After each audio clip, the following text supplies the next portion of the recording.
करें स्टार्ट। तो सबसे पहले अपन ऑडिटिंग के सिलेबस के बारे में बात करते हैं। ऑडिटिंग,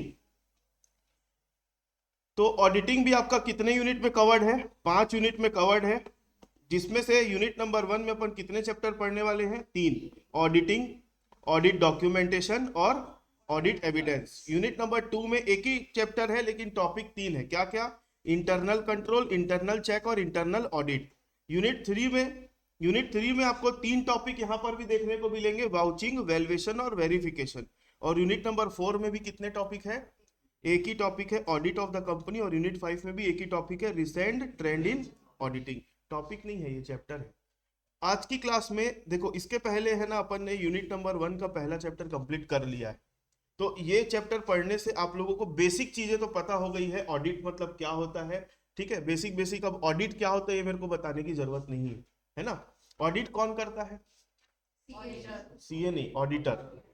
ठीक है, ऑडिटर एक सीए भी हो सकता है, सीएमए भी हो सकता है, या फिर कोई ऐसा पर्सन जिसको उस चीज का नॉलेज है वो भी ऑडिटर हो सकता है। ठीक है, तो सीए ही मत बोलो। हाँ, बहुत जगह सीए ही जाके ऑडिट करता है, लेकिन सीए जो है ना फाइनेंशियल ऑडिट करता है बस। फाइनेंशियल ऑडिट मतलब अकाउंट से रिलेटेड। और भी बहुत प्रकार के ऑडिट होते हैं।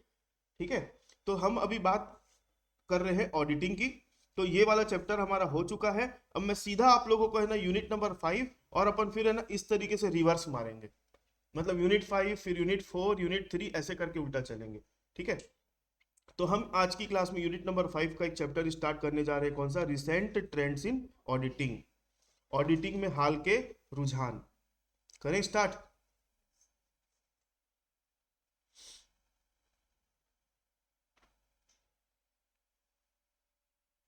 चैप्टर का नाम है recent trends in auditing, unit number 5। इस चैप्टर के अंदर इतने टॉपिक अपने को पढ़ने हैं। पहला क्या है? Cost audit. दूसरा क्या है? Tax audit. तीसरा क्या है? Management audit. चौथा क्या है? Social audit. पांचवा क्या है? Environmental audit. छठवा एनर्जी ऑडिट। फिर सातवां सिस्टम ऑडिट। उसके बाद 8वें नंबर में ऑडिट ऑफ डिफरेंट इंस्टीट्यूशन, अलग अलग इंस्टीट्यूशन के ऑडिट, जिसमें audit of banking company, audit of educational institution, audit of insurance company, audit of charitable institution और ऑडिट ऑफ क्लब। ये कुछ अपने को इसके ऑडिट पढ़ने हैं। और लास्ट में क्या पढ़ना है अपने को? Computer auditing techniques. Computer auditing techniques, ये 9 टॉपिक जो है अपने को पढ़ने। यूनिट नंबर 5 का मैं अगर बोलूं, क्वेश्चन आ जाता है right short note on. Right short note बोल देगा, 3 ठो क्वेश्चन दे देगा या फिर 5 दे देगा, कोई 3 के ऊपर लिखो ऐसा बोल देगा, जिसमें से ये दे देगा जिसमें से आपको कोई 3 के आंसर लिखने हैं। मतलब यहाँ पर है ना कोई एक क्वेश्चन नहीं बनता है। शॉर्ट नोट वाला क्वेश्चन आने का, शॉर्ट नोट वाला टॉपिक आने का ज्यादा यहाँ पर चांस है। आ जाओ ना भाई। ठीक है, कॉस्ट ऑडिट क्या होता है, टैक्स ऑडिट क्या है, मैनेजमेंट ऑडिट क्या है, इसके बारे में अपने को देखना है। अगर मैं बात करूं तो सबसे ज्यादा अगर कोई बड़ा है तो कॉस्ट ऑडिट सबसे बड़ा है। उसके बाद की जितने भी चीज है ना सब एक एक 1.5 2 2 पेज के, उससे ज्यादा का नहीं। कॉस्ट ऑडिट ही थोड़ा सा ज्यादा समय लेगा पढ़ने में। बाकी की जितनी भी चीजें हैं, कुछ कुछ चीजें तो ऐसी है कि आधे आधे पेज में भी खत्म हो जाएगा। ठीक है, ज्यादा उसका कंटेंट नहीं है। तो आज की क्लास में अपन रिसेंट ट्रेंड इन ऑडिटिंग में सबसे पहले स्टार्ट करने जा रहे हैं क्या? कॉस्ट ऑडिट, जिसको हिंदी में क्या बोलेंगे? लागत अंकेक्षण। लागत अंकेक्षण। चलो सबसे पहले बात करेंगे हम कॉस्ट ऑडिट क्या होता है। तो आप लोगों ने बीकॉम सेकेंड ईयर में एक सब्जेक्ट पढ़ा था ना, कॉस्ट अकाउंटिंग। क्या था कॉस्ट अकाउंटिंग, मतलब क्या था? उसमें अगर मैं एक चैप्टर की बात करूं, यूनिट कॉस्टिंग पढ़े थे आपने, इकाई लागत। क्या था वो चैप्टर, क्यों पढ़ते थे, क्या पढ़ाया जा रहा था उसमें? जब हम किसी चीज का प्रोडक्शन करते हैं तो उसको बनाने में, उस चीज को प्रोड्यूस करने में, मैन्युफैक्चर करने में कितना खर्चा आ रहा है, उसको अपन लागत बोलते हैं, कॉस्ट बोलते हैं। ठीक है, और एक यूनिट बनाने में कितना कॉस्ट आ रहा है, ये हिसाब लगाते थे। तो जो अपन कॉस्ट अकाउंटिंग में पढ़ते थे ना, तो वो कॉस्ट अकाउंट देखो, आप लोगों को पता होना चाहिए कि अकाउंट के अलग अलग ब्रांच होते हैं। आप लोगों ने ये चीज 11th में पढ़ी होगी कि अकाउंट के अलग अलग ब्रांच होते हैं। एक होता है management accounting, financial accounting, cost accounting, दुनिया भर का है ना। तो वैसे ही एक कॉस्ट अकाउंटिंग होती है। तो कॉस्ट अकाउंटिंग के अंदर क्या मेंटेन किया जाता है? कॉस्ट रिकॉर्ड मेंटेन किया जाता है। क्या रिकॉर्ड मेंटेन किया जाता है? Cost records. कॉस्ट रिकॉर्ड जो मेंटेन करते हैं, इसका अगर ऑडिट किया जा रहा है तो उसको हम क्या बोलेंगे? कॉस्ट ऑडिट कॉस्ट ऑडिट बोलेंगे। बेसिकली कॉस्ट ऑडिट का काम है ना, सीएमए लोगों को दिया जाता है। किसको दिया जाता है? क्योंकि सीएमए का फुल फॉर्म क्या होता है? ये प्रोफेशनल है। जैसे सीए एक चार्टेड अकाउंटेंट होता है ना, वैसे सीएमए जो होता है ना, कॉस्ट एंड मैनेजमेंट अकाउंटेंट होता है। तो कॉस्ट ऑडिट का बेसिकली काम किसको दिया जाता है? सीएमए लोगों को दिया जाता है। तो पढ़ते क्या है कॉस्ट ऑडिट? इसका इंट्रोडक्शन को मीनिंग भी बोल सकते हैं। Cost audit comprises of two words, cost and audit. Cost audit के अंदर दो शब्दों से मिलकर बना हुआ है। किससे किससे? कॉस्ट से और ऑडिट से। तो the term cost means sum of all expenses incurred on production और मैन्युफैक्चरिंग ऑफ सर्टेन प्रोडक्ट और sum of all expenses incurred on providing certain services. Cost का मतलब क्या होता है? किसी चीज को प्रोड्यूस या मैन्युफैक्चर कर रहे हो तो उसके प्रोडक्शन या मैन्युफैक्चरिंग में जो भी टोटल खर्चे आ रहे हैं उसको हम क्या बोलेंगे? कॉस्ट। या फिर किसी सर्विस को प्रोवाइड कर रहे हो तो सर्विस को प्रोवाइड करने में जो भी आपके खर्चे हो जा रहे हैं तो उसको भी हम क्या बोलेंगे? कॉस्ट। एग्जाम्पल ले सकते हैं, जैसे होटल में समोसा बना रहे हैं तो समोसा बनाने में खर्चे आए होंगे कि नहीं? बिकता मार्केट में 15 रुपए में, लेकिन बनाने में 10 रुपए लगा होगा, तो 10 रुपए उसकी क्या है? कॉस्ट है। 10 रुपए क्या उसकी? कॉस्ट है। ठीक है। आप बस में ट्रेवल करते हो एक जगह से दूसरी जगह, तो बस वाला एक जगह से दूसरी जगह ले जाने का आपसे पैसा चार्ज करता है। तो जो भी आपसे चार्ज करता हो तो उसकी सेलिंग प्राइस है, बस का प्राइस है, फेयर है बस का, लेकिन उसको आपको सर्विस देने में कुछ तो खर्चा आता होगा, तो वो क्या है? उसकी कॉस्ट है। तो कॉस्ट मतलब क्या होता है? किसी भी प्रोडक्ट को बनाने में, प्रोडक्शन करने में या मैन्युफैक्चरिंग करने में जो भी खर्चा आ जा रहा है उसको कॉस्ट बोलते हैं। या फिर किसी सर्विस को प्रोवाइड करने में जो भी खर्चा आ जा रहा है उसको क्या बोलते हैं? कॉस्ट बोलते हैं। तो हम अभी पढ़ क्या रहे हैं? Cost audit. कॉस्ट ऑडिट दो शब्द से मिलकर बना है, कॉस्ट और ऑडिट, जिसमें से हमने अभी किसके बारे में जाना? कॉस्ट। अब अपन बात करेंगे ऑडिट के बारे में। द टर्म ऑडिट मीन्स, पहले चैप्टर में पढ़ा चुका हूं मैं। क्या होता है ऑडिट का मतलब? Audit means the examination of books of account in order to ensure that they shows a true and fair view. किस चीज का एग्जामिनेशन? बुक्स ऑफ अकाउंट का एग्जामिनेशन, ताकि जो बुक्स ऑफ अकाउंट के अंदर जो भी इंफॉर्मेशन दिख रही है वो कैसी दिखे? ट्रू दिखे, सत्य दिखे और उचित दिखे। मतलब जो भाव है उस भाव में दिखे, ट्रू एंड फेयर व्यू। तो कॉस्ट और ऑडिट का दोनों का हमने अलग अलग मतलब जाना। अब अपन दोनों को मिला के उसका मतलब समझते हैं। Therefore the word cost audit means examination of cost books and cost record to ensure the correctness of the cost account, appropriateness of cost accounting system, true and fair view of cost of production etc. इस word को, इस definition को वापस से पढ़ो। क्या लिखा है? पढ़ो। Cost audit means examination of cost books and cost records. अगर इतनी भी लाइन लिख दी ना तो आपका मीनिंग कंप्लीट हो जाता है। Cost audit means examination of cost books and cost records. क्यों एग्जामिनेशन कर रहे हैं? टू एंश्योर अपने तसल्ली के लिए, ताकि जो कॉस्ट अकाउंट बनाए हैं वो क्या है? करेक्ट है। जो कॉस्ट अकाउंटिंग सिस्टम चल रहा है हमारे यहाँ पे वो क्या है? एप्रोप्रिएट है। और जो भी कॉस्ट ऑफ प्रोडक्शन हमने निकाला, कॉस्ट ऑफ प्रोडक्शन निकालते थे ना अपन कॉस्ट शीट में। कॉस्ट ऑफ प्रोडक्शन मतलब क्या होता है? किसी भी चीज को बनाने में जो भी खर्चा है उसको कॉस्ट ऑफ प्रोडक्शन बोलते हैं। वो क्या है? ट्रू और फेयर है। ठीक है। तो कॉस्ट ऑडिटिंग का एक बार वापस से मीनिंग पढ़ो, क्या लिखा है? Cost audit means examination of cost book and cost record to ensure that correctness of the cost account, appropriateness of cost accounting system, true and fair view of cost of production. Cost audit helps management in many ways. Cost audit जो है management को किस तरीके से help करती है? In price determination, avoiding wastage, exercising internal control etcetera. ये तो कुछ एग्जांपल्स है। कॉस्ट ऑडिट किस तरीके से मैनेजमेंट को हेल्प करती है? पहला क्या लिखा है? प्राइस डिटर्मिनेशन मतलब अभी मैंने एग्जांपल दिया, समोसा बनाने में 10 रुपए का खर्चा आता है, तो 10 रुपए क्या है? हमारी कॉस्ट है। एक यूनिट, एक समोसा बनाने में 10 रुपए का खर्चा है। तो क्या मैनेजमेंट जो है ये 10 रुपए कैसे निकाला होगा? पूरा हिसाब लगाया होगा। अब हिसाब में ही गड़बड़ी है तो 10 रुपए भी जो आया वो गलत होगा कि नहीं होगा। अब 10 रुपए की चीज उसने हिसाब लगाई, पता चला उसको एक्चुअली 12 रुपए में लगा है बनाने में, तो भाई ऑडिट होने से क्या हो जाता है, वो चीज करेक्ट हो जाती है। कहीं गलती कर रहे हो तो क्या हो जाता है, सुधर जाता है। तो अब मैनेजमेंट को पता चला कि उसको बनाने में हमको 10 रुपए का खर्चा आया। अब वो खुशी खुशी मार्केट में अगर 15 में बेचेगी तो कितने का प्रॉफिट होगा, 5 रुपए का। अब उसने यही हिसाब गलत लगाया है कि उसको बनाने में कितना खर्चा आया है, तो फिर क्या होगा, बेच नहीं पाएगी, और बेचेगी तो गलत प्राइस पर बेचेगी। तो इसलिए कॉस्ट ऑडिट जो है वो किस में मदद करती है, हमारी प्राइस डिटर्मिनेशन में मदद करती है, एक एक्यूरेट प्राइस निकल कर, क्योंकि आपको कॉस्ट सही बता देता है तो आप प्राइस भी उसके हिसाब से आपका प्रॉफिट जोड़ के निकाल लेते हो। अवॉइडिंग वेस्टेज, वेस्टेज को काटने का काम करता है।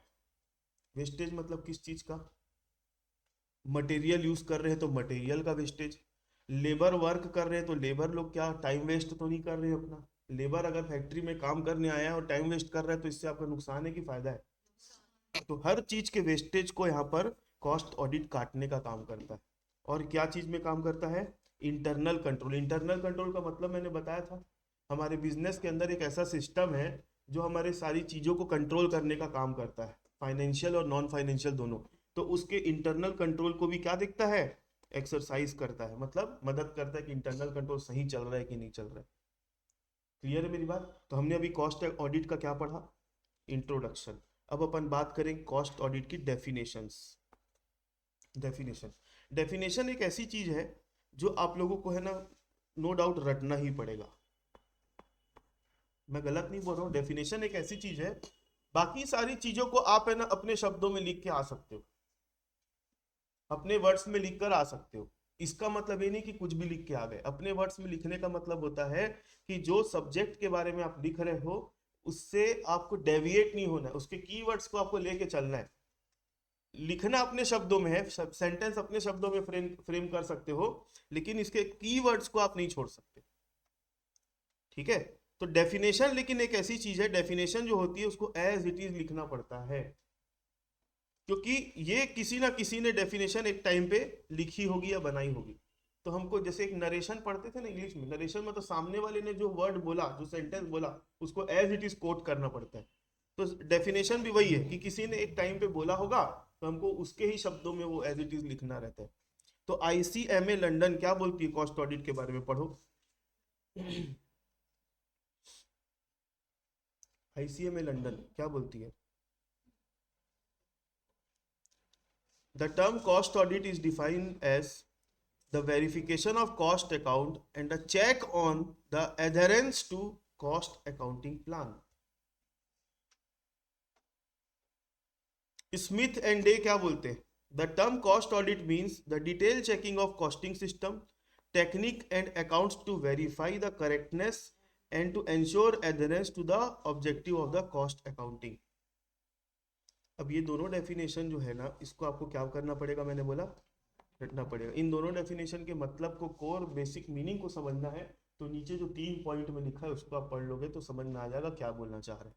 पढ़े, पढ़ो। According to this definition cost audit involve the following 3 functions: to verify the cost accounting records such as statement of cost, cost report, etc. have been maintained according to cost accounting system; to verify whether cost accounting principle, plan, procedure and objective have been followed to by the organization; to detect error and to prevent fraud and misappropriation while preparing cost account। Sir क्या बोले, कुछ समझ में नहीं आया।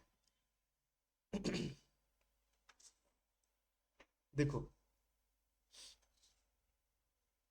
क्या होता है, कॉस्ट ऑडिट एक ऐसी ऑडिट है जिसको समझने के लिए थोड़ा आप लोगों को किस चीज का बेसिक नॉलेज होना चाहिए, कॉस्ट अकाउंट का। अगर मैं कोई भी बात बोलूंगा और अगर आपको कॉस्ट अकाउंट का बेसिक नहीं पता है तो आप लोग है ना सारी चीजों को रिलेट नहीं कर पाओगे, और रिलेट नहीं कर पाओगे ना तो आपको ये अजीब सा लगने लग जाएगा। बाकी हम जो पढ़ रहे हैं ना, कोई बहुत डिफिकल्ट चीज नहीं पढ़ रहे, एकदम इजी, जो एकदम सिंपल सिंपल बातें ही लिखी हुई है। नहीं समझ में आने वाली बात अगर होगी ना तो सिर्फ बात यह है कि आपका कॉस्ट का बेसिक क्लियर नहीं, या फिर आप उस चीज को रिलेट नहीं कर पा रहे हो, या फिर पढ़े हो तो बहुत दिन पहले पढ़े थे और भूल गए आप क्या है कॉस्ट अकाउंटिंग। कारण कुछ भी होगा तो आप कॉस्ट से उस चीज को रिलेट नहीं कर पा रहे।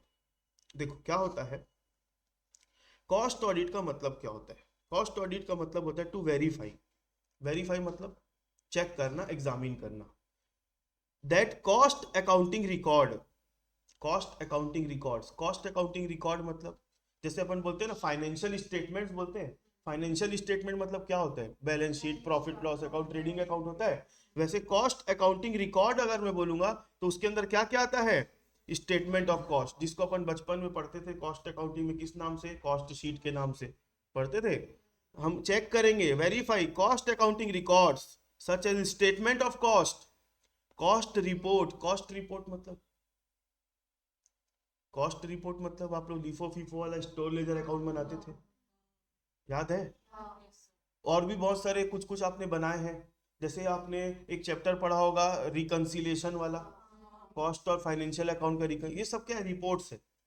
तो कॉस्ट रिकॉर्ड्स के अंदर ये सारी चीजें आती है, कॉस्ट शीट या statement of cost, cost report etcetera have been prepared maintained according to cost accounting system. क्या वो सारे बने हैं कॉस्ट अकाउंटिंग सिस्टम के अनुसार या नहीं बने हैं? ये चेक करना।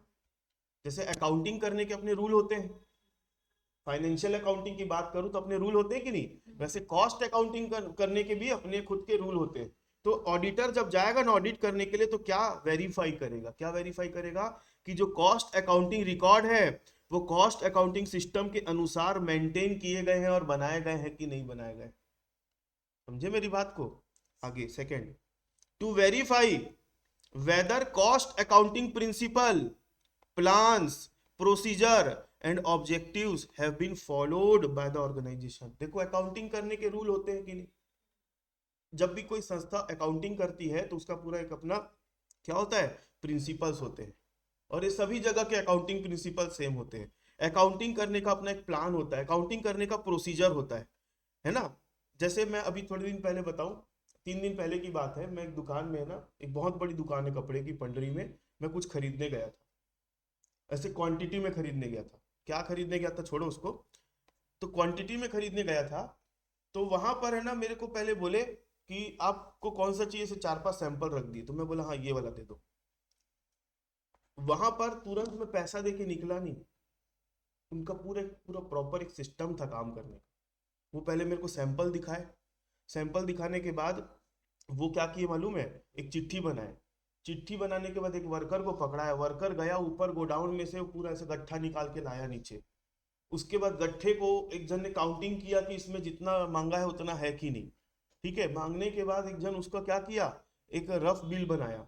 रफ बिल बनाने के बाद वहां पे एक अकाउंटेंट बैठा था, वो उसको बिल कंप्यूटर में चढ़ाया, जीएसटी बिल जो भी है। अब जीएसटी बिल मेरे को पकड़ाया है, जीएसटी बिल करने के बाद मेरे को पूछे आप पेमेंट ऑनलाइन करोगे कि कैश में करोगे? वो लेके गया एक जन काउंटर में, तो काउंटर में गया तो मैं पेमेंट किया, फिर मेरे को पेमेंट करने के बाद एक तो स्लिप मिला, स्लिप लिया तो फिर वो आदमी को दिखाया, तब मेरे को सामान मिला। मतलब बड़े बिजनेस में ये प्रोसेस उनको फॉलो करना पड़ता है, नहीं तो ज्यादा काम में है ना घपले होने चालू हो जाते हैं। तो वैसे ही कॉस्ट अकाउंटिंग करने का खुद का एक उनका प्लान होता है, प्रोसीजर होता है काम करने का, अकाउंटिंग करने का, चीजों को रिकॉर्ड करने का। तो क्या वो बिजनेस फॉलो कर रही है कि नहीं कर रही है, ये चेक करो कि जिस सिस्टम को आपने बनाया उस सिस्टम से वो काम कर रहे हैं कि नहीं कर रहे, कि सिस्टम को तोड़ के काम कर रहे हैं। समझे मेरी बात को? मतलब संस्था में कोई बड़ी इंस्टीट्यूशन में जाओगे आप लोग काम करने के लिए, तो वहां पर एक पूरा उनका प्रॉपर एक सिस्टम बना रहता है, उस सिस्टम के अकॉर्डिंग अपने को काम करना पड़ता है। तो कॉस्ट अकाउंटेंट जब जाएगा चीजों को चेक करेगा तो देखेगा कि जो सिस्टम बना हुआ है उस सिस्टम के अकॉर्डिंग काम हो रहा है कि नहीं हो रहा है। समझ में आ गई बात? लास्ट, ऑडिट का मेन काम क्या होता है? ऑडिटर का काम क्या होता है? To detect error and to prevent fraud and misappropriation while preparing cost accounts. तो अब आप लोगों को ये डेफिनेशन की मीनिंग समझ में आई? आगे बढ़े अब। ऑब्जेक्ट्स ऑफ कॉस्ट ऑडिट, देखो क्वेश्चन आएगा यूनिट नंबर 5 से, और अगर आप मेरी बातों को सुन भी लिए हो ना तो आंसर लिखने के लायक हो जाओ। ठीक है, मतलब मेरे मेरे को अपने ऊपर इतनी गारंटी कि अगर आपने ये वाली क्लास अटेंड करी है, आप इस चैप्टर को अब आज के बाद कभी पढ़ोगे भी नहीं ना तो इससे रिलेटेड कुछ ना कुछ लिख के तो आ जाओ, फालतू की बातें तो नहीं लिख के आओगे पेपर में। ठीक है, objects of cost audit, cost audit के ऑब्जेक्ट्स क्या क्या? तो पहले पॉइंट पॉइंट पढ़ते हैं भाई, कितने पॉइंट है टोटल? 8। पहला क्या है? ऑथेंटिसिटी। उसके बाद क्या है? एडिक्वेसी। उसके बाद क्या है? कंपैरिजन। उसके बाद क्या है? Detection of error. उसके बाद क्या है? Determination of price. उसके बाद क्या है? Effective utilisation of resources. फिर क्या है? रिकंसिलिएशन। उसके बाद बेसिस फॉर फ्यूचर प्लानिंग। चलो पहले आप लोग भाई 8 पॉइंट को ना याद करने की कोशिश करो, 5 मिनट दे रहा हूं।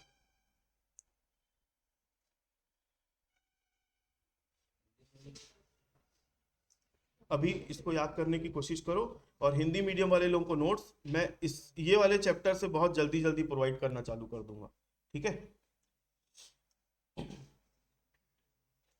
Objects of cost audit. Cost audit के उद्देश्य, पहला क्या है? ऑथेंटिसिटी। दूसरा क्या है? एडिक्वेसी। तीसरा क्या है? Comparison. Detection of errors. Determination of price. Effective utilisation of resources. Reconciliation. Basis for future planning. चलो एक एक करके देखते हैं सबको। सबसे पहली बात क्या लिखी है? ऑथेंटिसिटी। ऑथेंटिसिटी मतलब, ऑथेंटिसिटी मतलब क्या होता है? ऑथेंटिक वर्ड सुने हो? ये चीज एकदम ऑथेंटिक है। ऑथेंटिक मतलब सही है, प्योर है, इसमें किसी प्रकार का गड़बड़ नहीं है। तो कॉस्ट ऑडिट होने के बाद जो कॉस्ट रिकॉर्ड्स तैयार होते हैं वो क्या इंश्योर करते हैं कि इसमें क्या है? ऑथेंटिक। ऑथेंटिक मतलब शुद्ध है। आई मतलब बात समझ में? The main objective of cost audit to ensure the authenticity of the cost records, books, statements, and accounts, to check whether the above document shows the true and fair view of the cost of production। मतलब cost of production जो निकला है, calculate होके निकाले हो आप, वो क्या है? ट्रू और फेयर है। और जो कॉस्ट रिकॉर्ड बनकर तैयार हुए हैं वो क्या है? ऑथेंटिक है। आगे बात समझ में? दूसरा एडिक्वेसी। एडिक्वेसी मतलब क्या होता है? एडिक्वेट। एडिक्वेट मतलब, एडिक्वेट मतलब क्या होता है? पर्याप्त मात्रा में, ठीक है? आगे पढ़ते देखो। Another important objective of cost audit is to check the adequacy of all the documents prepared and to see whether proper cost accounting principle and cost method is applied और नॉट। एडिक्वेटी, एडिक्वेसी का मतलब होता है, adequate word से बना है adequacy. और adequate या एडिक्वेसी मतलब होता है सफिशिएंट। सफिशिएंट मतलब पर्याप्त मात्रा में। जैसे आप फाइनेंशियल अकाउंट की अगर मैं बात करूं, फाइनेंशियल अकाउंट में आपने ट्रेडिंग अकाउंट बस बना दिया, बाकी प्रॉफिट लॉस अकाउंट और बैलेंस शीट नहीं बनाया, तो मैं बोलूंगा एडिक्वेट है। ट्रेडिंग अकाउंट तो आपका ग्रॉस प्रॉफिट दिखा के छोड़ देगा। नेट प्रॉफिट कैसे पता चलेगा? उसके लिए क्या बनाना पड़ेगा आपको? प्रॉफिट लॉस अकाउंट बनाना पड़ेगा। और अगर आपको फाइनेंशियल पोजीशन जाननी है अपने बिजनेस की, मतलब एसेट और लाइबिलिटी की पोजीशन जाननी है, तो उसके लिए क्या देखना पड़ेगा? एक चीज बनाए हो, एक चीज नहीं बनाए, तो मैं बोलूंगा एडिक्वेट है। मतलब ट्रेडिंग अकाउंट एकदम सही बना है, जीपी दिख रहा है एकदम सही दिख रहा है, लेकिन वो ऑथेंटिक तो है, लेकिन एडिक्वेट है नहीं, क्योंकि और भी हमको चीजें, कोई जानकारी चाहिए, वो नहीं मिल पा रही है उससे। तो आप जो कॉस्ट रिकॉर्ड बना रहे हो वो एडिक्वेट है कि नहीं है? एडिक्वेट मतलब पर्याप्त मात्रा में चीजों की जानकारी देने के लिए सारे स्टेटमेंट, सारे रिकॉर्ड बनाए हैं कि नहीं आपने, ये भी चेक करता है कॉस्ट ऑडिटर।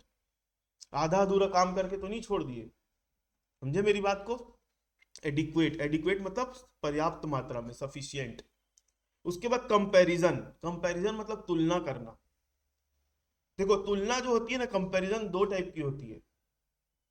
एक होती है इंट्रा फर्म, एक होती है inter firm. Intra firm comparison का मतलब होता है अपने ही करंट ईयर के रिकॉर्ड को अपने ही प्रीवियस ईयर के रिकॉर्ड के साथ कंपेयर करना। किसका मतलब बता रहा हूं मैं? इंट्रा। इंट्रा मतलब अपने ही करंट ईयर के रिकॉर्ड को अपने ही प्रीवियस ईयर के रिकॉर्ड के साथ कंपेयर करना, उसको मैं क्या बोलूंगा? Intra firm comparison. और इंटर फर्म कंपैरिजन किसको बोलूंगा? हमारे फर्म के रिकॉर्ड को किसी और फर्म के रिकॉर्ड के साथ कंपेयर करना, उसको मैं क्या बोलूंगा? Inter firm comparison. तो अगर आपका कॉस्ट ऑडिट हुआ है आपके कॉस्ट रिकॉर्ड्स का, तो वो एकदम सच्चा बना है। सच्चा मतलब ट्रू और फेयर व्यू दिखा रहा होगा। तो अब आप उसको किसी और के साथ कंपेयर कर सकते हो कि नहीं, अपने प्रीवियस वाले के साथ भी और किसी और के साथ भी। ठीक है, पढ़ लो एक बार क्या लिखा है comparison. Cost audit facilitates comparison of the cost of production of one period to cost of production of another period. Cost audit किस चीज को फैसिलिटेट करता है? आप कॉस्ट ऑफ प्रोडक्शन को क्या कर सकते हो? कंपेयर कर सकते हो। कैसे कंपेयर कर सकते हो? एक पीरियड के दूसरे पीरियड के साथ में, मतलब अपने ही करंट ईयर के रिकॉर्ड को प्रीवियस ईयर के रिकॉर्ड के साथ क्या कर सकते हो? कंपेयर कर सकते हो। और कैसे कंपेयर कर सकते हो? It also help to facilitate inter firm as well as intra firm comparison of cost of production. Inter firm मतलब एक फर्म का दूसरे फर्म के साथ, और इंट्रा फर्म मतलब अपने ही फर्म का करंट ईयर का अपने ही फर्म के प्रीवियस ईयर के रिकॉर्ड के साथ। चलो नेक्स्ट, डिटेक्शन ऑफ एरर। ये बताने की जरूरत है क्या? कॉस्ट ऑडिट होगा, प्रॉपर पूरी एक एक चीज को चेक करी जाएगी, तो भाई अगर कोई त्रुटि है, कोई एरर है, तो वो पकड़ में आ जाएगा, डिटेक्ट हो जाएगा। Next, determination of price. देखो प्राइस मतलब क्या होता है पहले ही बता। कॉस्ट और प्राइस ये दोनों अलग अलग चीज है। तो कॉस्ट मतलब क्या होता है लोकेंद्र? किसी चीज को बनाने की लागत, किसी चीज को बनाने का कॉस्ट। और प्राइस मतलब क्या होता है? उसको बेचने का प्राइस।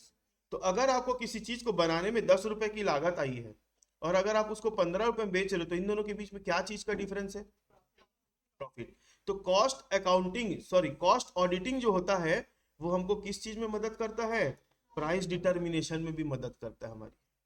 क्योंकि कॉस्ट ऑडिट हुआ है तो आप एक्चुअल कॉस्ट ऑफ प्रोडक्शन निकाल पाओगे, है ना? जो आप कॉस्ट ऑफ प्रोडक्शन निकाले वो ट्रू और फेयर होगा, तो उसके बेस पे आप जो प्राइस निकालोगे वो भी क्या आएगी? उचित, उचित क्या बोलते हैं, फेयर प्राइस निकल कर आएगी उस चीज की।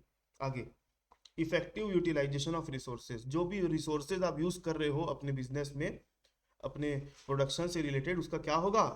इफेक्टिव यूटिलाइजेशन होगा। इफेक्टिव यूटिलाइजेशन मतलब क्या होता है, कोई बता सकता है? इफेक्टिव यूटिलाइजेशन, रिसोर्सेज का सही से यूज करना, इफेक्टिव यूटिलाइजेशन। और क्या बोल सकते हैं उसके बारे में?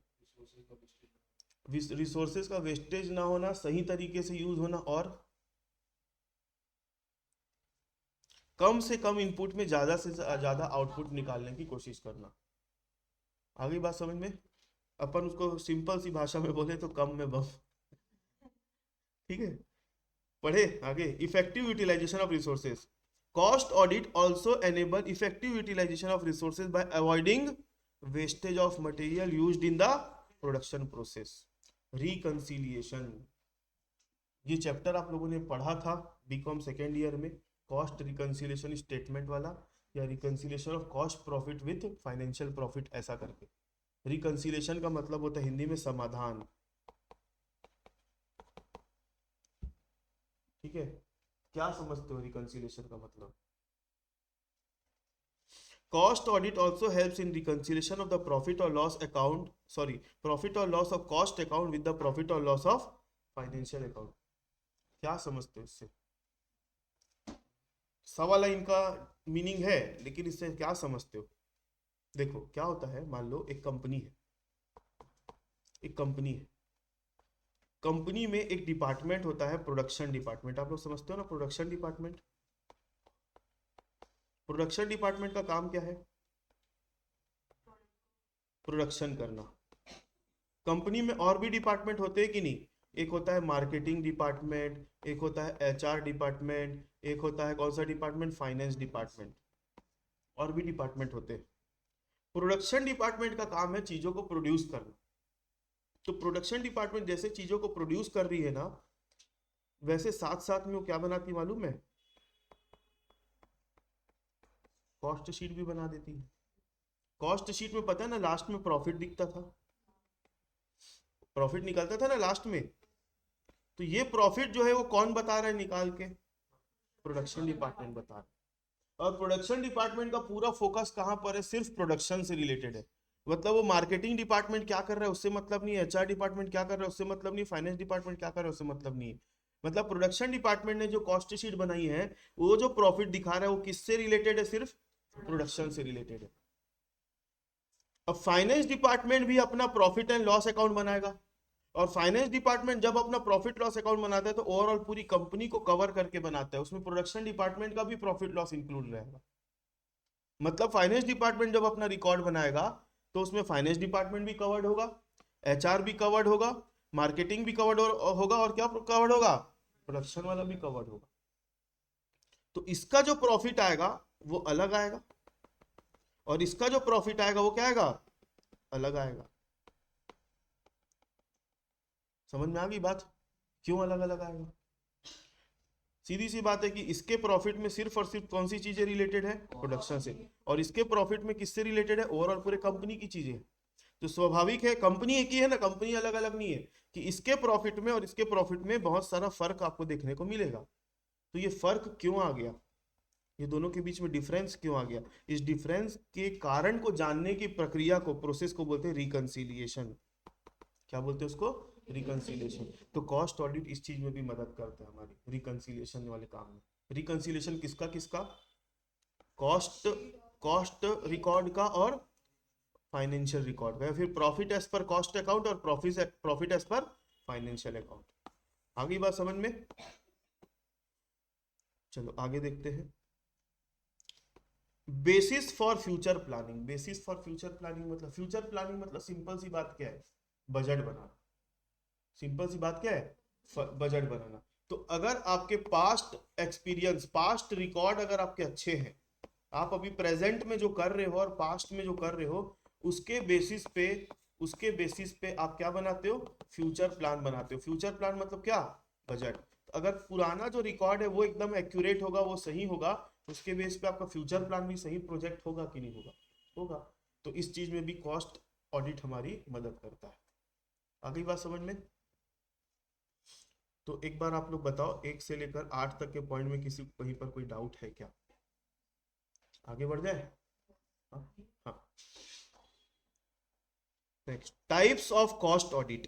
कॉस्ट ऑडिट के दो टाइप्स होते हैं, एक होता है इंटरनल कॉस्ट ऑडिट और दूसरा क्या होता है, स्टैट्यूटरी या फिर external cost audit. Internal cost audit और स्टैट्यूटरी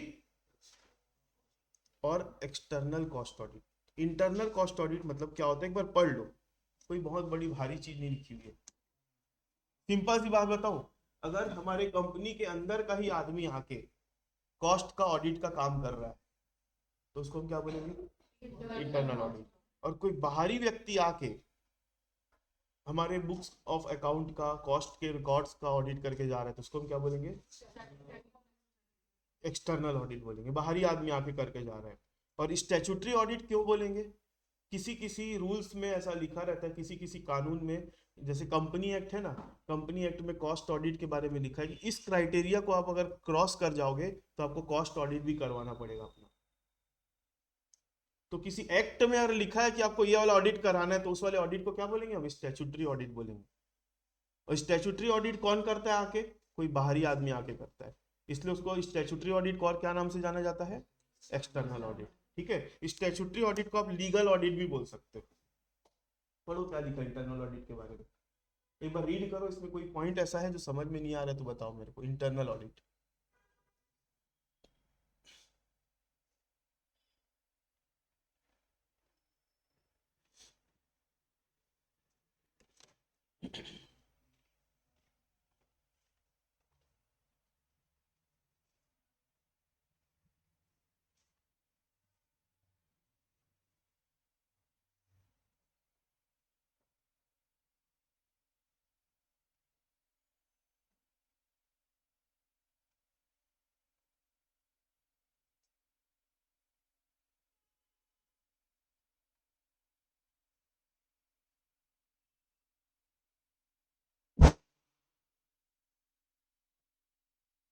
इंटरनल ऑडिट पढ़ लिए, आगे बढ़ो ना समझ में।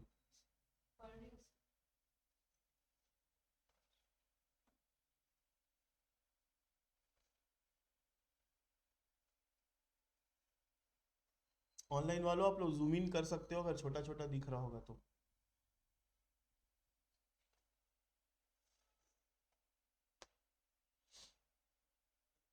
मतलब इसके अंदर ऐसी कोई बात नहीं लिखी है जो हमने अभी तक पढ़ा नहीं है, वही वाली चीजों को घुमा के लिख दिया है बस। यहाँ पर एक चीज ये है कि कंपनी के अंदर का आदमी आके क्या करके जा रहा है, ऑडिट करके जा रहा है, काम वही कर रहा है, लेकिन कौन कर रहा है, कंपनी के अंदर का आदमी। और स्टैट्यूटरी ऑडिट भी एक बार पढ़ लोगे ना तो वही सारी बातें लिखी हुई है, लेकिन ये वाला ऑडिट कौन करके जाएगा, एक एक्सटर्नल पर्सन ऑडिट करके जाएगा।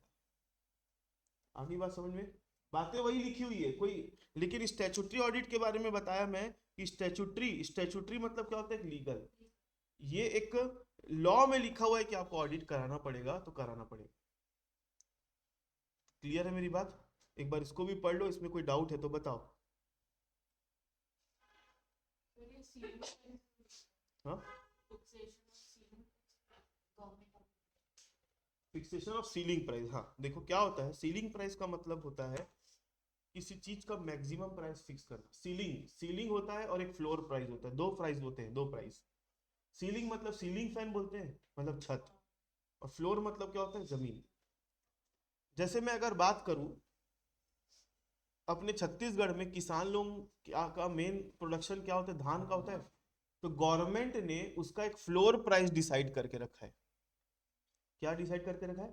फ्लोर प्राइस, मतलब इससे कम पैसा आपको कोई देगा ही नहीं। मेरे को तो जानकारी नहीं है, मतलब अभी प्रेजेंट में धान का प्रति क्विंटल क्या रेट चल रहा है, किसी को मालूम है क्या? कंफर्म बताओ। आप बोल रहे हो 3500 रुपये प्रति क्विंटल, मेरे को ध्यान नहीं है। मतलब गवर्नमेंट ने, चलो जो भी होगा, एक एग्जाम्पल के तौर पे अपन रख लेते हैं 3500 रुपये। तो गवर्नमेंट ने एक है ना क्या फिक्स कर दिया, फ्लोर प्राइस डिसाइड कर दिया। फ्लोर प्राइस, फ्लोर प्राइस मतलब उस चीज का उससे कम आपको कहीं नहीं मिलेगा, उससे ज्यादा मिलेगा चलेगा, उससे कम नहीं मिलेगा, तो वो हो गई फ्लोर प्राइस। और उस, और आप राशन दुकान जानते हो, राशन दुकान जहाँ राशन वगैरह मिलता है, वहां पे चीजें सस्ती मिलती है। जैसे मैं बोलूंगा चावल कितने रुपए में मिलता है, 2 रुपए किलो मिलता है, 1 रुपए किलो मिलता है कि 2 रुपए? फ्री में है, जो भी है। शक्कर जो मार्केट में रेट मिलता है उससे कम में मिलता है वहां पे। मिट्टी तेल मिलता है क्या वहां पे, जो मार्केट में रेट है उससे कम मिलता है। जो भी मिलता है, दालें, दालें एक तो है ना, देखना गाड़ी घूमती है, सेंट्रल गवर्नमेंट की कोई योजना चल रही है, उसमें कोई गाड़ी घूमती है, वो गाड़ी में अगर आप है ना, उस जो दाल वाल मिलती है ना, मार्केट में जो रेट चल रहा है उससे बहुत सस्ते में बेचते हैं उन लोग। तो उन्होंने क्या फिक्स कर दिया उसका, सीलिंग प्राइस, मतलब उस चीज को उससे ज्यादा में नहीं बेच सकते आप। तो ज्यादा में नहीं बेच सकते, इसका एग्जाम्पल है राशन दुकान वाले लोग।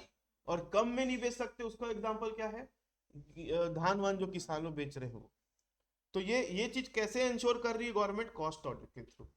भाई आपको पता कैसे चलेगा इसको बनाने में इतना खर्चा है, उसके हिसाब से क्या हो रही है, कॉस्ट ऑडिट हो रही है। मालूम है धान जो गवर्नमेंट दे रही है 1 रुपए किलो, जो भी 2 रुपए किलो होगा या फ्री में दे रही है, उसका एवरेज प्राइस पर किलो 28 से 29 रुपए मैन्युफैक्चरिंग कॉस्ट है उसका। मतलब गवर्नमेंट आपको वो चीज फ्री में अगर दे रही है या फिर कम पैसा लेके दे रही है ना, तो ऊपर का पैसा सब्सिडी है, मान के चलो आपके लिए। अगर जो राशन दुकान में चावल मिलता है मोटा वाला, 1 या 2 रुपए किलो, जो भी, मेरे को मालूम नहीं कितना है, वो जो धान है वो आपको 1 या 2 रुपए में मिल रहा है, ठीक है।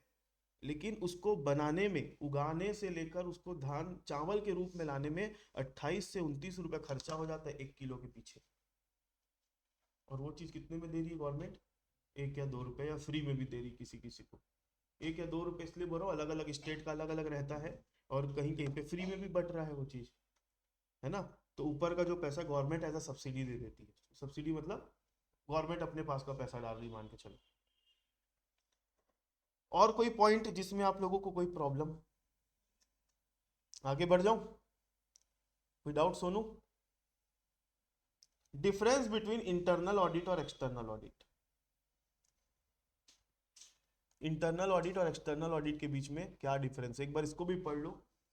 इसमें भी ऐसे कोई पॉइंट नहीं है जो आप लोगों को समस्या होगी पढ़ने में, समझने में।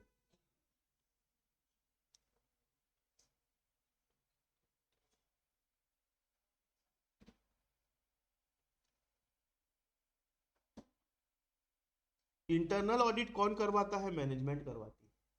और एक्सटर्नल ऑडिट कौन करवाती है, एक एक एक लीगल, एक एक्ट के तहत उसमें रिक्वायरमेंट आ जाती है कि आपको कॉस्ट ऑडिट कराना पड़ेगा, तो करवाना पड़ेगा। स्कोप किसका वाइड होगा, किसका स्कोप नैरो होगा, इंटरनल ऑडिट का स्कोप वाइड होगा और एक्सटर्नल ऑडिट का स्कोप नैरो होगा, ठीक है। यहाँ पर रिस्पॉन्सिबिलिटी किसके ऊपर आती है कराने की, इंटरनल ऑडिट की रिस्पॉन्सिबिलिटी आती है मैनेजमेंट के ऊपर, और एक्सटर्नल वाली किसके ऊपर आती है, गवर्नमेंट के ऊपर। इंटरनल ऑडिट कौन करता है, इंटरनल ऑडिटर। एक्सटर्नल ऑडिट कौन करता है, एक्सटर्नल ऑडिटर। ये वॉलेंट्री होता है, वॉलेंट्री, वॉलेंट्री समझते हो, वॉलेंटरी मतलब अपनी इच्छा से, और इट इज कंपलसरी मतलब ये मजबूरी में कराना ही पड़ेगा आपको, अगर आपके ऊपर रिक्वायरमेंट आ गई तो करवाना ही पड़ेगा। It helps external audit, internal audit जो है एक्सटर्नल ऑडिट की मदद करती है। कैसे? एक्सटर्नल ऑडिट, इंटरनल ऑडिट तो चलते रहता है काम, एक्सटर्नल ऑडिटर आता है वो पूछता है इंटरनल ऑडिट किए हो क्या, हाँ किए, तो दिखाओ उसका रिकॉर्ड क्या क्या चेक किए थे दिखाओ मेरे को। तो एक्सटर्नल ऑडिट का जो काम होता है वो उसमें इंटरनल ऑडिटर ने जो काम किया रहेगा उसमें वो मदद कर देता है। वैसे ही it does not assist internal, external audit वाला जो काम होगा वो इंटरनल वाले को मदद नहीं करता। आगे कौन सा कंटिन्यूअस है? इंटरनल ऑडिट चलते रहता चलते रहता चलते रहता, वो कभी नहीं रुकता। और एक्सटर्नल ऑडिट एक पीरियोडिकल, एक साल का, एक 3 महीने का ऐसा होगा वो, ये याद रहेगा। उसके बाद scope of cost audit, cost audit के स्कोप, ये मैं आप लोगों को बोल दे रहा हूँ, रीड कर लेना, ठीक है। इसमें ज्यादा कुछ समझने बताने लायक नहीं है। स्कोप एक बार हेडिंग हेडिंग पढ़ लो। पहला क्या है? प्रोप्राइटरी ऑडिट, दूसरा एफिशिएंसी ऑडिट या इसको परफॉर्मेंस ऑडिट भी बोलते हैं, या फिर क्या बोलते हैं, प्रॉफिटेबिलिटी ऑडिट भी बोलते हैं। एक बार पढ़ लेना, एकदम इजी लैंग्वेज में लिखा हुआ है, या अभी पढ़ लो आप, और कुछ समझ में नहीं आ रहा है तो मेरे से पूछ लो, घर में पढ़ने आने बोलूंगा तो पढ़ के आओगे थोड़ी। अभी पढ़ लो और बताओ इसमें कोई चीज ऐसी है जो समझ में नहीं आ रही, क्योंकि देखो आप लोग फाइनल ईयर में आ गए हो और पढ़ के समझने की क्षमता तो आप लोगों के अंदर डेवलप हो चुकी है, ठीक है। थोड़ा सा दिमाग में जोर डालो, और नहीं समझ में आ रहा है तो मेरे को बताओ सर ये पॉइंट समझ में नहीं आया। और कोई वर्ड अगर ऐसा होगा जो डिफिकल्ट लग रहा है तो आप बिल्कुल उस चीज की मीनिंग निकाल सकते हो।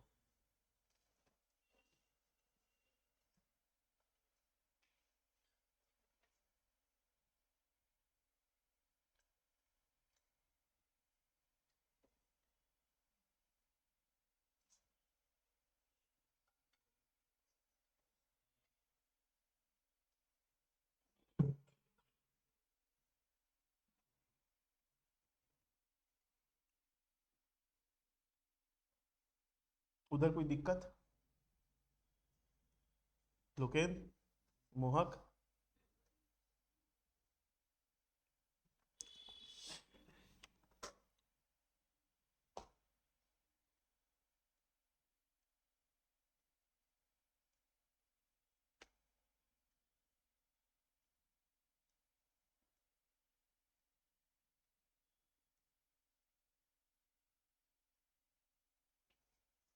प्रोप्राइटरी ऑडिट का अगर एक सिंपल सा मतलब बताऊं, सिंपल सी मीनिंग बताऊं, प्रोप्राइटरी ऑडिट मतलब आप अगर कहीं पे कुछ पैसा लगा रहे हो तो उससे कितना आप बेनिफिट निकाल पा रहे हो, ज्यादा से ज्यादा बेनिफिट निकाल पा रहे हो, कहीं पे किसी प्रकार का वेस्टेज तो नहीं हो जा रहा है आपके पैसे लगाने का, उसको हम क्या बोलेंगे? Proprietary audit. अगर इस चीज को ध्यान में रख के अगर आप समझते हो तो जो लिखा है बिल्कुल समझ में आएगा।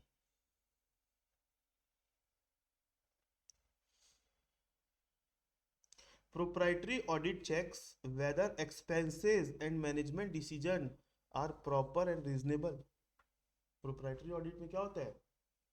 Proprietary audit में ऑडिटर जब आएगा तो क्या चेक करेगा कि जो खर्चे हुए हैं और मैनेजमेंट ने समय समय में जो डिसीजन लिए हैं वो प्रॉपर थे और रीजनेबल थे कि नहीं। रीजनेबल मतलब जैसे मैं सुरेंद्र को बोला जाओ भाई समोसा लेके आओ सबके लिए, एक एग्जांपल दे रहा हूँ, अभी बीच में कहीं पे कुछ हुआ भी था ना कांड में, एग्जैक्ट नहीं जानता लेकिन जानता हूँ वहाँ पे ना समोसा वमोसा खिलवाए थे और कितने लाखों रुपए का बिल बन गया था। सुरेन को बोला अपन लोग क्लास में कितने 40 लोग बैठे मान लो, एक समोसा कितने का आता है, फॉर एग्जाम्पल 15 रुपए का आता है, तो 600 रुपए का 40 समोसा आएगा। और सुरेन को मैं दिया 1000 रुपए, देख लेना भाई 40 समोसा ले आओ सबके लिए एक एक समोसा, और सुरेन 800 रुपये खर्चा करके आ गया। तो यहाँ पर मैं रीजनेबलनेस चेक करूंगा कि नहीं, कि भाई इसका कायदे से कितना खर्चा होना था 600, लेकिन इसने खर्चा कितना किया 800, मतलब 200 कहाँ गया। तो वैसे बिजनेस में आप लोग देखे होंगे, कभी कभी सुने होंगे, बहुत जगह क्या होता है, कुछ कुछ डिपार्टमेंट में ऐसा होता है कि बिल बढ़वा के बनवा देते हैं, सुने हो, बिल बढ़वा के बनवा लेना। तो मतलब उसकी चीज की रीजनेबलनेस चेक करी जाती है। रीजनेबल मतलब जहां पे कितना खर्चा होना था और कितना किया गया, जहां 10 खर्चा होना था 15 तो खर्चा नहीं दिख रहा है, तो ये सब चीज को चेक करना, ये किसमें आ जाता है आपका प्रोप्राइटरी ऑडिट। मैनेजमेंट जो समय समय में डिसीजन ले रही है, उस डिसीजन का क्या इफेक्ट पड़ रहा है उसको चेक करना, उस डिसीजन का क्या इफेक्ट पड़ रहा है, क्या प्रभाव पड़ रहा है हमारे बिजनेस में। और एफिशिएंसी ऑडिट, और क्या लिखा आगे पढ़ो, परफॉर्मेंस और ऑडिट और प्रॉफिटेबिलिटी ऑडिट। ठीक है, ये भी आप लोग रीड कर लो, उसी से मिलता जुलता है, ज्यादा इसमें कुछ नहीं है। मेन अपन आगे बढ़ते हैं, आगे के टॉपिक ज्यादा अच्छे हैं हमारे। Advantages of cost audit, cost audit के एडवांटेजेस। यहां पर इसको एडवांटेजेस को कैटेगरी में बांट के रखा है। एडवांटेजेस टू मैनेजमेंट, मैनेजमेंट को उसका क्या फायदा मिलेगा कॉस्ट ऑडिट कराने का। दूसरा क्या लिखा है, to the cost accountant, cost accountant को उसका क्या फायदा मिलेगा। स्टैट्यूटरी ऑडिटर को उसका क्या फायदा मिलेगा, शेयर होल्डर्स को क्या फायदा मिलेगा, कस्टमर लोगों को क्या फायदा मिलेगा, और गवर्नमेंट को क्या फायदा मिलेगा। एक एक करके पढ़े। मैनेजमेंट को क्या एडवांटेज है, it helps in revealing errors, fraud and inconsistencies. मतलब वो उसमें अगर किसी प्रकार का एरर है, किसमें, कॉस्ट रिकॉर्ड्स में, किसी प्रकार के फ्रॉड किए गए हैं, या किसी प्रकार की क्या है, इनकंसिस्टेंसी। इनकंसिस्टेंसी मतलब जो चीज जैसा होना चाहिए वैसा नहीं है, इनकंसिस्टेंसी को बोलते हैं, है ना। इनकंसिस्टेंसी मतलब रोज मैं होमवर्क देता हूँ, रोज होमवर्क करके आ रहे हो, लेकिन 3-4 दिन हो गया आप होमवर्क करके नहीं आ रहे हो, मतलब इनकंसिस्टेंसी दिख रही है आप लोगों के काम में। वैसे ही हम जो काम कर रहे हैं बिजनेस के अंदर, उसमें किसी प्रकार की इनकंसिस्टेंसी आ गई, तो ये चेक करने में मदद करता है किसको, मैनेजमेंट को। आगे, it brings reliability in cost reports, it brings improvement in cost accounting system and procedure, it facilitates effective tool and cost control, it facilitates effective tool in cost control, it facilitates inter-firm and intra-firm comparison। ये जो फायदे मिल रहे हैं वो किसको मिल रहे हैं, management को। कॉस्ट अकाउंटेंट को क्या फायदा है, cost audit act as a check on the performance of the cost department, it helps the cost accountant in improvement of costing method and cost reporting। Cost accounting को, cost accountant को कैसे मदद करता है, कॉस्ट मेथड में और cost reporting में improvement करा के ये मदद करता है कॉस्ट अकाउंटेंट की। स्टैट्यूटरी ऑडिटर की कैसे मदद करता है, अभी मैंने बताया था जब अपन इंटरनल ऑडिट और एक्सटर्नल ऑडिट पढ़े थे। इंटरनल ऑडिट ने जो काम किया, इसके काम को कौन यूज कर लेता है, एक्सटर्नल ऑडिटर। एक्सटर्नल ऑडिटर कौन होता है, स्टैट्यूटरी ऑडिटर। तो स्टैट्यूटरी ऑडिटर को पका पुकाया माल मिल जाता है बोलते हैं काम करने के लिए, मतलब उसको ज्यादा चेकिंग नहीं करनी पड़ती, क्योंकि ऑलरेडी इंटरनल ऑडिटर ने क्या करके रखी हुई है, मेहनत की हुई है। शेयर होल्डर्स को कैसे फायदा मिलेगा, भाई कंपनी में वेस्टेज कम हो रहा है ना, सारी चीजें सही चल रही है, कॉस्ट रिकॉर्ड मेंटेन हो रहे, कंपनी ज्यादा प्रॉफिट कमा रही है, तो अल्टीमेटली पैसा किसका लगा है कंपनी में, शेयर। तो कंपनी कमाएगी तो शेयर होल्डर भी कमाएगा। ठीक है, आगे कस्टमर्स, कस्टमर को कैसे फायदा मिलेगा, कस्टमर को कैसे फायदा मिलेगा, कस्टमर को कैसे फायदा मिलेगा। कस्टमर हमसे जुड़ा हुआ है किस लिए, हम कोई प्रोडक्ट या सर्विस दे रहे उसके लिए कस्टमर हमारे से जुड़ा हुआ है। अगर हम अपनी अकाउंट का, कॉस्ट अकाउंट का अच्छे से ऑडिट वॉडिट करवाए हैं, मतलब सारी चीज़ एकदम ट्रू और फेयर भी चल रही है, मतलब हमारी जो कॉस्ट आ रही है चीज़ों की एकदम क्या है, क्या बोल सकते हैं उसको, एकदम ऑथेंटिक है, जो दिख रहा है हमारा कॉस्ट एकदम, उसमें कहीं पे भी किसी प्रकार का कोई गड़बड़ी नहीं है, तो कस्टमर को हम जो भी चीज़ हम उसका प्राइस चार्ज करेंगे एकदम फेयर होगा कि नहीं, मतलब लूट मारी नहीं करेंगे हम कस्टमर के साथ। ठीक है, कस्टमर के साथ हम है ना कॉस्ट प्लस प्रॉफिट वाला भी काम कर सकते हैं। एक होता है contract cost plus profit basis पे, मतलब आपको जितना लागत आया उसके ऊपर हम 10% प्रॉफिट चार्ज करेंगे आपसे, ऐसा होता है काम मार्केट में। जैसे आप किसी के साथ काम किए तो आपसे पूछा जाएगा कि कितना रुपए लोगे वो काम करने का, तो आप बोलोगे कॉस्ट प्लस प्रॉफिट के बेसिस पे काम करूंगा, प्रॉफिट में 10% चार्ज करूंगा। तो आपने किसी का काम किया, आपको लागत कितना आया, 10 लाख, तो उसमें 10% प्रॉफिट जोड़ दो, सामने वाले से कितना लोगे, 11 लाख। तो ये कॉस्ट ही अगर आपका गलत आ रहा है तो फिर कस्टमर का भरोसा जीत पाओगे आप। अगर कस्टमर को विश्वास है कि हाँ भाई इसने जो 10 लाख रुपए आपसे चार्ज किया है वो एकदम एक्यूरेट है, तो ये कैसे उसका भरोसा जीत पाओगे, आप क्या करवाओगे, उसका कॉस्ट ऑडिट करवाओगे, तब उसका भरोसा जीत पाओगे। और आप कॉस्ट प्लस कॉन्ट्रैक्ट में जाओगे ना तो मार्केट में आप सस्ते में भी उसको काम करके दे दोगे। समझे मेरी बात को? आगे टू द गवर्नमेंट, गवर्नमेंट को कैसे फायदा मिलेगा? गवर्नमेंट को प्राइजेस फिक्स करनी है, फ्लोर प्राइस, सीलिंग प्राइस। तो अगर गवर्नमेंट को एक्यूरेट कॉस्ट किसी चीज की पता है तो उसका सीलिंग प्राइस और फ्लोर प्राइस भी क्या कर सकती है? गवर्नमेंट फिक्स कर सकती है। ठीक है। डिसएडवांटेजेस, क्या इसके डिसएडवांटेजेस? देखो डिसएडवांटेज के तीन नाम है, यही क्वेश्चन आएगा। डिसएडवांटेज क्या होता है, लिमिटेशन क्या आएगा, या फिर क्रिटिसिज्म। क्या क्या है भाई बताओ? पहला क्रिटिसिज्म क्या है? अगर ऑलरेडी फाइनेंशियल ऑडिट हो जा रहा है किसी चीज का, मतलब उस फर्म का फाइनेंशियल ऑडिट हो जा रहा है, तो वहां पर फिर कॉस्ट अकाउंट के ऑडिट का क्या हो जाता है? अननेसेसरी, मतलब फालतू में करवा रहे हो फिर, क्योंकि ऑलरेडी क्या हो चुका है? फाइनेंशियल ऑडिट हो चुका है। आगे, if the cost account are prepared और maintained by qualified cost accountant, then there can be no reason for getting such cost account audited by another qualified। अगर कॉस्ट अकाउंटिंग ही कोई इतना अच्छा पढ़ा लिखा आदमी अगर उसका मेंटेन करके चल रहा है तो गलती करेगा क्या वो? अब वो गलती नहीं करेगा, आपके कॉस्ट अकाउंट ही अच्छे से बने हुए हैं, तो फिर ऑडिट कराने की जरूरत है नहीं है। कॉस्ट ऑडिट में create unnecessary hindrance in operational work. Business में प्रोडक्शन वाला काम चल रहा है, अब कॉस्ट ऑडिटर आ गया, दिखाओ भाई ये रिकॉर्ड दिखाओ, वो दिखाओ, रिकॉर्ड दिखाओ, तो प्रोडक्शन का काम जो हैम्पर होगा कि नहीं होगा? तो अननेसेसरी हिंड्रेंस मतलब रुकावट डालना काम में, क्योंकि चीज को बीच बीच में चेक करेगा वो।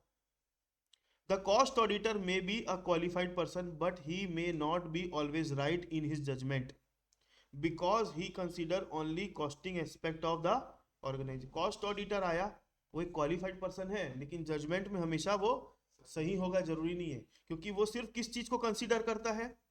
कॉस्टिंग एस्पेक्ट को ही कंसीडर करता है। बाकी बिजनेस में तो और भी चीजें हैं, जैसे मैंने बताया था, फाइनेंस डिपार्टमेंट होता है, मार्केटिंग डिपार्टमेंट, बाकी चीजों को नहीं देखता, वो सिर्फ प्रोडक्शन डिपार्टमेंट की बात करता है। Cost audit is expensive and this may not suit for small business. छोटे बिजनेस लोगों के लिए सही नहीं, क्योंकि खर्चीला है ये। ठीक है। Distinction between financial audit and cost audit, जो आप लोगों को चैप्टर नंबर 1 में पढ़ाया था ना, वो फाइनेंशियल ऑडिट था, और अभी जो पढ़ रहे हो क्या है? कॉस्ट ऑडिट है। तो ये आप लोग एक बार रीड कर लेना, ये क्वेश्चन आ सकता है। ठीक है। कितने पॉइंट है टोटल? 16 पॉइंट है। अब एक लास्ट टॉपिक इस चैप्टर का, आपको what do you mean by cost audit, what do you mean by cost audit, और आपको स्पेसिमेन बनाने बोल देगा कॉस्ट ऑडिट की रिपोर्ट की। तो एक बार इसको पढ़ो, क्या है कॉस्ट ऑडिट की रिपोर्ट का स्पेसिमेन। देखो कोई भी ऑडिटर ऑडिट करता है तो ऑडिट का काम करने के बाद आखिरी में उसको क्या देना पड़ता है? रिपोर्ट देनी पड़ती है। तो कॉस्ट ऑडिट की रिपोर्ट का format, specimen of the cost audit report. यहां पर आके कॉस्ट ऑडिट खत्म हो जाएगा, इसमें और कोई टॉपिक नहीं है फिर पढ़ने के लिए। आई, आई मतलब कौन? कॉस्ट ऑडिटर, अपन वाला आई नहीं, कॉस्ट ऑडिटर। वी, कभी कभी उनकी टीम आती है काम करने की, पार्टनरशिप फर्म बन के काम करते हैं, तो एक से ज्यादा ऑडिटर काम करे तो क्या लिखेंगे? We. Name of the auditor, having been appointed as cost auditor under section 148 of the Companies Act 2013 of Pioneer Engineering Private Limited, have examined the books of account prescribed manner under section 148 of the act and other relevant record for the year ended 31st of March 2025 relation to maintained by the company and report subjected to my comment under the heading। अब auditor ने ये ऐसा लिखा, उसके बाद अपनी report दे रहा है। ये एक से लेकर मतलब ए से लेकर ई तक के पॉइंट को उसने एग्जामिन वगैरह किया है। क्या क्या लिखा है पढ़ो। I have obtained all the information and explanation which to the best of my knowledge and belief were necessary for the purpose of the audit। Proper accounting record required under section of the Companies Act 2013 have been kept by the company। मतलब company act में जो जो required था ये record maintain करना पड़ेगा, company ने उसको क्या किया है? बनाया है। Proper return for the purpose of cost audit have been received from branches not visited by me. मतलब कभी कभी कंपनी क्या करती है, बड़े बड़े लेवल पर जब कंपनियां काम करती है तो उसकी बहुत सारी ब्रांचेस होती है, तो ब्रांचेस को बोला जाता है भाई अपने अपने यहाँ का भी डिटेल भेजो। तो जो सीए होता है, जो सीएमए होता है, जो ऑडिट करने गया है, तो वो क्या करेगा, ब्रांचेस को बोलेगा भाई अपना अपना रिकॉर्ड को दो, हमको ला के जमा करो। तो इसको भी हम यहाँ पे जोड़ के दिखाएंगे। तो यहाँ पे बोल रहा है कि जो ऑडिटर है बोलता है कि जिस जिस ब्रांच में मैं नहीं जा पाया, तो उनसे जो जो रिपोर्ट आई उसको भी मैंने क्या किया है, वेरीफाई कर लिया है। The said books and record give the information required by the Companies Act 2013। In my opinion the company costing record have been properly kept so as to give true and fair view of the cost of production, date, place, signature, name of the auditor, cost auditor। ठीक है, ये specimen है। तो यहाँ पर आके हमारा cost audit खत्म हो जाता है। कल क्लास रहेगी, कल छुट्टी नहीं है। तो अब मैं नेक्स्ट क्लास में सुनो क्या करवाऊंगा आप लोगों को। टैक्स ऑडिट बहुत छोटा सा टॉपिक है, जितना बड़ा अपन कॉस्ट ऑडिट पढ़े ना इतना बड़ा नहीं है वो। Management audit, social audit, environmental audit, energy system, ये पूरा एक साथ एक झटके में खत्म हो जाएगा। ठीक है, उसके बाद ऑडिट ऑफ डिफरेंट इंस्टीट्यूशन है ना, ये सबका आंसर एक जैसा ही है। मैं इसकी बात बता रहा हूं, ऑडिट ऑफ डिफरेंट इंस्टीट्यूशन की बात करूं, सबका आंसर एक जैसा ही है, एक ही फ्रेमवर्क आंसर लिखने का। बस बैंक वाली बात आएगी तो बैंकों की बात करनी है, इंश्योरेंस कंपनी आएगी तो इंश्योरेंस कंपनी, एजुकेशनल इंस्टीट्यूट मतलब कंपनियों का, इंस्टीट्यूशन का काम नाम बदलते जाएगा, बाकी सबका आंसर एक जैसे ही लिखेंगे। और कंप्यूटर के थ्रू ऑडिट कैसे करते हैं वो अपने को देखेंगे। ठीक है, चलो क्लास ओवर, फिर अपन नेक्स्ट क्लास में मिलते हैं।